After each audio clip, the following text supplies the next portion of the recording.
দায়িত্ব নেওয়ার পর থেকেই একের পর এক চমক দেখিয়ে যাচ্ছেন প্রধান উপদেষ্টা ডক্টর মোহাম্মদ ইউনূস। মাত্র 8 মাসে ভেঙে পড়া অর্থনীতিকে নিয়ে গেছেন এক অনন্য উচ্চতায়। বিদ্যুৎ ও জ্বালানি খাতে পরিশোধ করা হয়েছে $2 মিলিয়ন বেশি ঋণ। বেড়েছে বৈদেশিক মুদ্রা রিজার্ভ, ফিরছে আস্থা। দেশের অর্থনীতিতে যেন লেগেছে এক জাদুকরী ছোঁয়া। কিন্তু মাত্র 8 মাসে কিভাবে এমন চমক দেখালো এই অন্তর্বর্তী সরকার? বিস্তারিত আরিফ হাসানের প্রতিবেদনে। দেশের রাজনৈতিক প্রেক্ষাপট পরিবর্তনের মধ্য দিয়ে অন্তর্বর্তী সরকারের প্রধান উপদেষ্টা হিসেবে দায়িত্ব গ্রহণ করেন প্রফেসর ডক্টর মোহাম্মদ ইউনূস। রাষ্ট্রের বিভিন্ন খাত সংস্কারের পাশাপাশি উদ্যোগ নেন দেশের অর্থনীতিকে মজবুত করার। প্রফেসর ইউনূসের সেই উদ্যোগের ফল এখন বাস্তবায়িত। সাবেক আওয়ামী সরকারের শাসনামলে দুর্নীতি, লুটপাট আর অর্থ পাচারের অনন্য নজির দেখেছে বাংলাদেশ।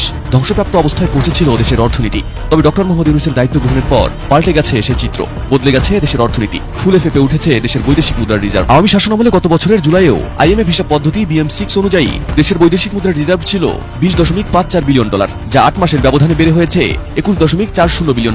গ্রোস রিজার্ভের পরিমাণ হিসেবে এই সংখ্যা বর্তমানে 27 বিলিয়নের কাছাকাছি। এছাড়াও অন্তর্বর্তী সরকার দেশ পরিচালনার দায়িত্ব নেওয়ার সময় বিদ্যুৎ ও জ্বালানি খাতে মোট বৈদেশিক দেনা ছিল প্রায় 39,000 কোটি টাকা। এখন তা নেমে 10,000 কোটি টাকা এসেছে।